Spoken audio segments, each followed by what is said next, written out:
I want to take you a little bit what's going on in our industry, some trends globally. Not that everything has to be incorporated here in Romania tomorrow, but just something to take away with you and say, okay, well, these could be direction for us, which might work.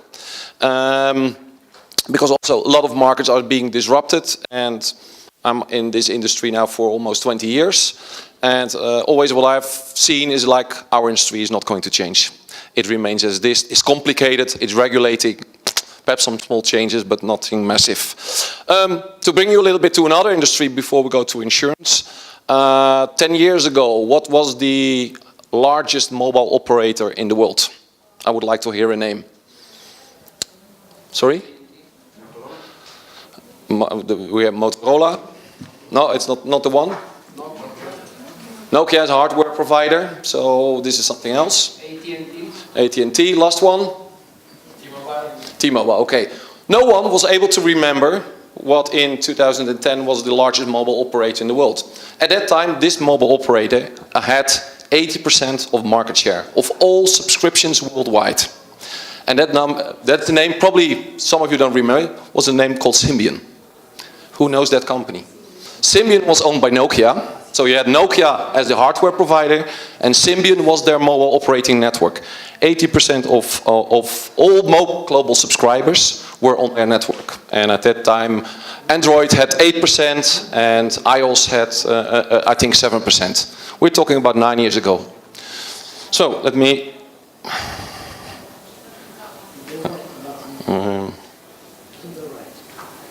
to the right. There we go. So, at that time the CEO was, hold on, because at that time the CEO of Nokia was interviewed, and he said, okay, we have 1.5 billion subscribers globally, so nothing will change here, and let's all the smaller players like Apple and Samsung come their way with Android and iOS, but it is as it is. Well, today we know all about Nokia. Symbian as a mobile operator doesn't exist at all anymore. 9 years ago, global market leader. So this is where we are. Of course, no one in our industry wants to be the next Kodak. We all know that story, I will not touch in it. Free record shop, personal touch here. We did a project for the CEO of Free Record Shop. At that time, 600 shops in Benelux, the largest retail company providing CDs and videos and movies.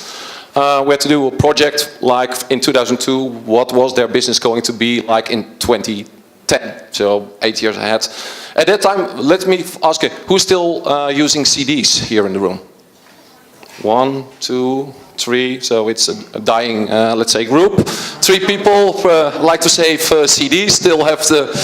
Well, at that time in the project, we thought it was sensible in 2010 to go with an empty CD to the retail shop and then brand your own music on the CD. Because at that time, in 2002, you could only buy CDs from artists. And this CEO, Hans van Breukhoven, that was his name. Unfortunately, he died 2 years ago. He said at that time, okay, don't make me laugh. This is not going to happen because I'm coming from the music industry.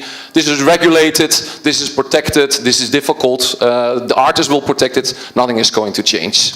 Well, in 2009, this company went bankrupt. 600 shops were closed, 3,000 people lost their job because the CEO said nothing is going to change in my industry. He was not able to adapt in the change that was coming up at that time. Well, I think we touched a lot of these topics today. If you look at some of the research in 2017, what was all, let's say, the top priorities in the insurance industry was innovation, innovation, innovation.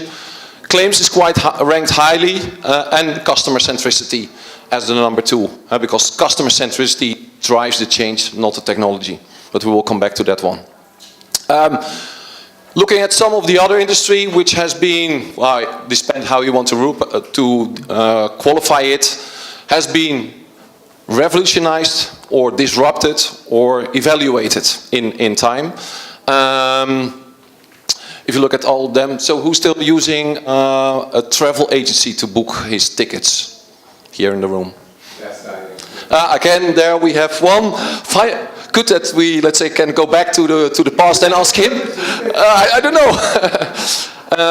Is that these days those type of industry doesn't exist anymore. So what will that mean for our industry? Is that going to change, or we'll see some retroactively later on? Big retailers as Amazon and eBay are selling their goods online. And of course, where we're talking about mobility market, we have companies as Lyft and Uber, who's providing service day to day on demand, and you only pay it when you use it, not being for the ownership of it, because you don't own it. So, yeah, coming back and thinking that was something already addressed. So the technology is not disrupting a sector because the technology is there. Also in our sector, it's enabling our opportunities in the market. And customer-centric in itself is the biggest threat to any industry. Your customers are changing. They want another type of service, not due to the fact that the technology is there. Well, look at some of those companies which more or less came up the last 10 years, I think. If we look now at companies as Airbnb or Uber or Netflix, what do they all have in common? They have become a facilitator. So they create a platform, and on one hand the client, and on the other hand the content they bring together. They don't own anything anymore. They're just facilitating through a platform. Looking to, who is using Netflix here? Yeah, majority of the people as a subscription to Netflix. Would it be possible, like Netflix, to pay a monthly subscription to your insurance product? Interesting concept to think about. We'll come back later on with an example where it is already happening. So, would it make life for people to buy an insurance much easier instead of being sold an insurance? You just buy online a subscription, you have your coverage, and then you can take it from there. You pay monthly. If you want to increase your coverage, extend your coverage, you do it through your subscription, like Netflix is offering. Perhaps this is part of the future direction. We will see. Who knows this company, Jetty? Anyone in the room? Michael, of course, knows, because I've been using it before. Who would be able to offer an online property insurance based on one single quote? Well, probably here in the room, everyone would say this is not possible.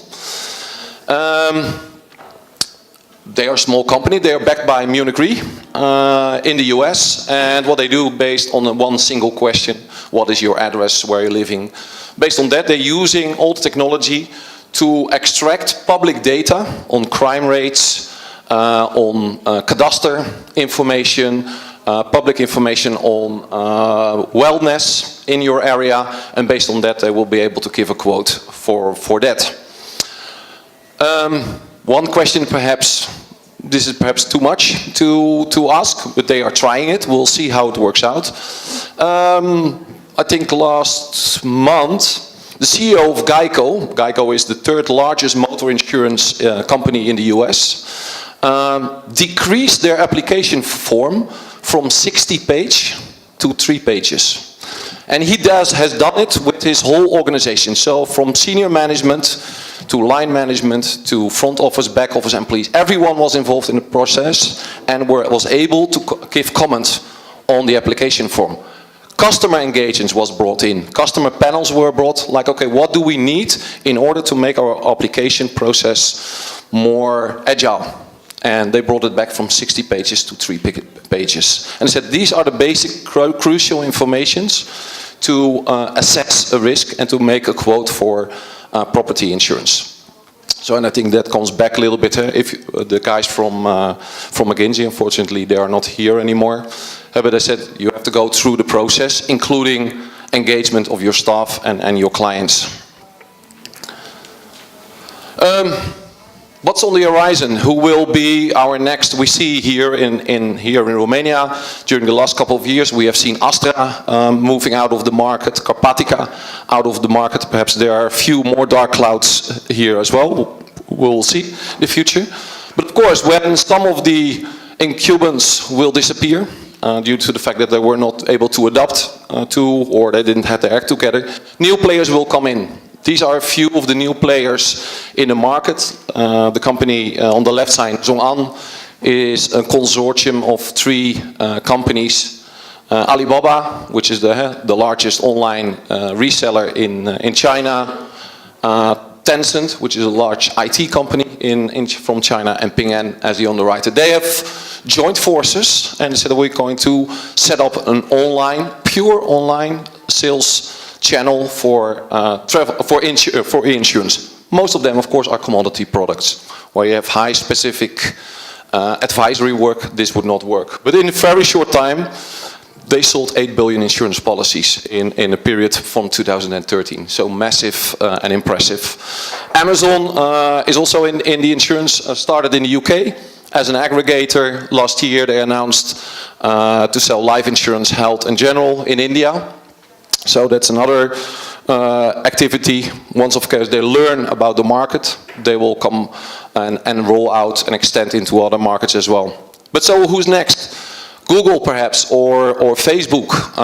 Google announced yesterday Google Travel, so they're going to enter the travel industry, big massive investment. So when you you use the application of Google, you can put in your flight data, your hotel accommodation and other, and based on your availability they come up with suggestions in the area. You have 2 hours between your meetings. You could go to that address. We can book tickets for you online and you can go there. All this kind of smart technology they're using in order to enter that industry and to come with the customer to one single point of contact through their application. There was a research done on the Facebook users. How many people of Facebook users would be willing to buy an insurance product if Facebook would enter in the insurance? 65% of the respondents replied positively. Yes, if Facebook tomorrow is offering a simplified insurance product, I would buy because I trust this company. And that is what it was all about. This morning we heard in the panel, in the morning session, there's a lack of trust in the industry. We have to work on education. We have to work on our customer. Facebook doesn't have the problem. They already have that. And of course we talked also in the morning about cross-border insurance. They will set up somewhere an operation, have a license with a local regulator, have a European passporting right, and tomorrow they're here in the market and offering Facebook insurance to your customers. Would those customers buy it? Yes, because they trust Facebook, and that's the difference. Well, 2 other examples, I will not go into details. Koya, a startup from Berlin, started. And I think this is already what I said. Would you have a Netflix application kind of subscription for your insurance, where on a monthly basis you pay a small amount? And they are offering property insurance as of €1.79 per month. Of course, limited coverage, but that's where they said to where the customers will come to them to buy the insurance. WeFox is another startup, started in 2014 and expanding rapidly. They just did a new seed funds. I think they collected more than 250 million to invest further into Europe. So who's next? New entrants in the insurance. Last week, so it's really fresh. Too much. Technology. Can you restore? Yeah. Last week, Tesla announced that they will start selling insurance coverage for their clients. And they said the big competitive advantage we have is that we have enormous amount of data from miles driven by our clients. So we're able to assess their risk potential, and we're going to offer custom-made, tailor-made products to our drivers. So they will also be coming in our industry, offering direct insurance. This market we spoke about, okay, in case of automatic driving, who will be liable in case of a crash? Well, I think these companies will say, well, we have a coverage under product liability. In case the car makes a mistake, it's our fault and we are covered by our carriers. So there could be some shift. We'll see if Tesla will make it. Perhaps it's too difficult to enter in that area, but Elon Musk is a very entrepreneurial guy. with his Hyperloop project. So definitely he is going to give it a try. And he has this big advantage. And as time elapses, his advantage of collecting more data will even become bigger.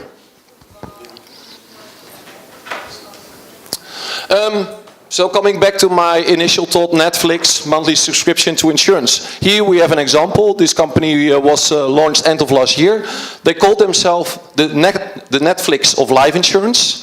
So how does it work? I try to use it here as well, but the app is only available in the US. It's the Avibra app. And at the moment you subscribe, you pay $8.95 per month. Immediately you have a life insurance cover of $10,000. This is then the standard. During certain courses of your life, your coverage increases by activities. So, for example, you get an increase of coverage of $1,000 in case you had your second run this week. So they said, okay, people are willing to do that, live healthier. We're going to increase their life insurance. So they have touch points during the whole cycle and the contact of a client during, let's say, daily routine. And they provide feedback and communicate with their client. Interesting thought. They also think they can connect to Uber, airplane modes. We'll see what it is, but the concept in itself is very interesting. Going from selling a product to buying a product, and that's what they're doing. We will follow them, and on one of the next conference probably we'll have some more feedback. Yeah, what I think it's about for customer service is that the customer these days want to be in control at the moment they want. I give you an example out of my own private life. I crashed with my car in my fence. Small damage, went to the body shop. They said roughly about €400 to repair it. I called my insurance company and I said, can I report the claim online? No, that was unfortunately not possible. They were sending me a paper form. So I received it after 2 days. I filled it in. I sent it back. There was, by the way, no return envelope. So I had to go to the post office to buy an envelope and a stamp to send it back to them, and after a week I didn't hear anything. So I called them and they said, yeah, well actually you forgot to fill in question number 14 on the accident form, so we're sending it back to you. But we already made it yellow mark so that you know where to find it. And I said, can you not put the cross in there? No, it was not possible, of course. So it came back after a couple of days. Again, I opened it, I crossed question number 14. Again, no return envelope or stamp with it. Again, to the post office and send it back to them. After another week, so we are 2 weeks of the moment of reporting the claim, I was called by a motor surveying company who want to make an appointment with me to assess my damage. I said, what are you coming to do? And they said, yeah, we're going to make pictures of your damage. I said, well, I happen to be in a possession of a phone. I can do it and then upload it and send to you. No, because our principal have been instructed to do the survey ourselves on the spot. I said, okay, when are you coming? They said, well, we're in your area in 2 weeks' time. I said, what date? We are there on Monday, the 20th. I said, sorry, I'm in Sinaia, so we have to postpone the meeting. I said, what would be the next occasion? Well, another 2 weeks. After the weeks they came, he made 6 pictures, so within 5 minutes he was gone. Took another week to complete his report, and after 9 weeks I received €400 in my bank account. So this is our state of the industry. Do we think our customer like this? No, not at all. Are they don't, let's say, trust the industry anymore? No, they don't, due to this. At the renewal point of the renewal date of the contract, I cancelled the agreement with the insurance company and went to another carrier. So customer loyalty for the future has gone due to this. €400. Probably they added another €400 of cost due to this process. So this claim finally cost €800. Why we have here a combined ratio of 112% due to adding all type of cost to your claims handling process. It's not only here, also in the Netherlands, by the way. We created for this a fast and easy, simple solution to register a claim online in 3 clicks. Registration once, put in your information. Of course, we have to be careful with GDPR compliance. Submit the claim, what happens? So all the 14 questions of the European claims form is there. If you forgot to click question number 14, the system will set error, you cannot upload your claim. Go back to question number 14, put there the cross, and then you select the carrier, your insurance product, and in 10 minutes you have reported the claim. At the moment you want to upload pictures of your damage, the 6 pictures, you do it yourself, you upload the claims form, police report, and you're finished with the registration of your claim. It's a standalone platform, doesn't have to be integrated with software of a company. Well, there are all kinds of technology. I think one of the previous, Tudor mentioned as well. It's not that you have to invent a lot of technology yourself. Look first what you have already, but also look what is already available. Fixico is a company, startup, an insurtech up in the Netherlands. What they are doing, they're offering their insurance clients a platform. In case the insured has a damage, he uploads the pictures of his damage on the platform. The platform sends out as an option the damage for pictures to 50-60 body repair shop based on the selection of the carrier. And the body shop returns back with a quotation, not only in price, availability and additional service. For example, pick-up and return service, a courtesy car, it's included. This technology is there, available. It's quite easy to integrate it into your own operator's money. We went into this. We talked a little bit about artificial intelligence, and I think Michael mentioned that earlier tomorrow as well. There are not many who are very successful or developing and employing an artificial intelligence solution. Where it could work is on the side of the claims. So here you would have a solution where the client only uploads or puts the data of his policy number, the accidental date, his VIN number, his license plate number, and the system automatically will check if he was covered at the moment of the accident during that policy year. This is one of the solutions. The system will run it also through a fraud indicator to see if somewhere in the process, for example, a witness appeared for the second time in a certain area or in a certain year. So these are on the side where you successfully can use artificial intelligence there as an availability. We'll not go there, but this is the reality. This is our industry. We're speaking with a lot of insurance carrier, as I told you, my own example, from the notification, contacting the call center, to settling the claim of €400. It took roughly 6 to 8 weeks to settle it. And it's mainly done by paper files. Sending forms back and forth to a client, sending a claim survey report in paper with pictures, by post, and that's why it takes so much time. That we think it has to change due to customer expectations. So it's not only about technology. I think one of our previous speakers mentioned that as well. It's also about empathy to involve. I think some of the figures were already discussed. If you look, for example, who like to submit a first notification of loss as a self-serve option, then of course you see that the millennials have a higher percentage of acceptance than the baby boomer generation. But on the carrier side, there's a lot to benefit from automation. 1 to 4 point manual touches removed from the claims process. 1 to 15 days reductions in processing the time per claim. 50% reduction in processing cost. So there on the claim side there's a lot to win and to lower and to improve the COR as a carrier. So we believe that based on our experience and working with several carriers in this area, we could come up for the carrier with a cost reduction up to 30%. We saw a lot of examples from different industry, insurtechs that are coming from the US, from China mainly. But we also have some startups coming from here. Before I go to that, this is the last, we a little bit touched it with Tesla, but also Volvo announced that they will go from motor TPL to product liability in case their autonomous vehicles will be involved in an accident. So I call them a little bit the Trojan horse of our industry.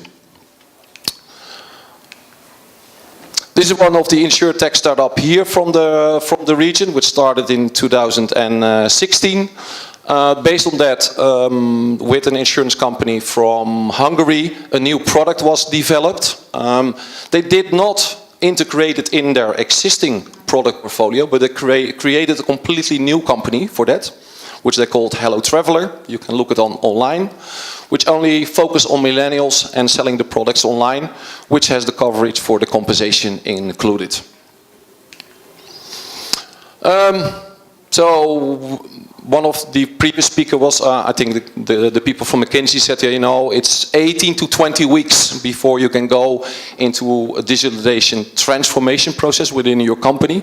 But then you have to take all people in the company with you, from senior management to front of employees, and that's quite a lot of work to done. And there are, I think, more examples that there were failures than successes so far. So my message is always, start small, take one product out where you want to try it, learn from them, and then slowly adopt it into your organization. So instead of trying to change the carrier, create a new speedboat in your organization. So let's co-create and digital evaluation. We have a LinkedIn group on CCN. We're posting more or less every week new articles about what's going on in the market. If you want to keep up to date, become a member of this LinkedIn group, and you have free content available on your box every week. Thank you very much. Thank you, Cees. As always, interesting. By the way, in the meantime, I checked Jetty. So I checked Jetty. Yeah. So I used the address of my mother in Pennsylvania. Yeah. And they said, sorry, fire department too far away, which is actually true. Then I checked the address of New Jersey of one of my brothers and the other brother in New York. And both were denied because it's not allowed, it is illegal, it's discriminating to use only the address for a tarification purpose. You mentioned it already. So I said, sorry, for legal reasons we cannot supply you with the quote. Yeah. But what was scary, on the 3rd, they called me, thank you, Mr. Thalmeier, for acquiring. So they even knew my name already. And the address from my other brother appeared after I typed it only 3 letters in New York.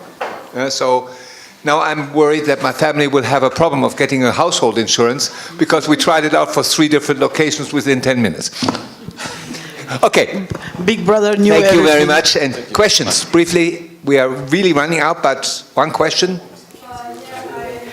I have a question for the claim reporting app. Yeah. So when there is a traffic accident where there are 2 cars involved, 2 sides, and they have to fulfill this European report, sign it, and agree with it, can a claim be reported like that through the app? Or? Yeah, you can claim it through the app. It has all the same features as the European claims form. Yeah. We always will give the confirmation that he also has to save the paper form, because sometimes in certain jurisdiction or in case of a court procedure, you have to have the original. So this is what we set as a side step. But yeah, he immediately can report his own claim, including also the third party's information, license plate, VIN number,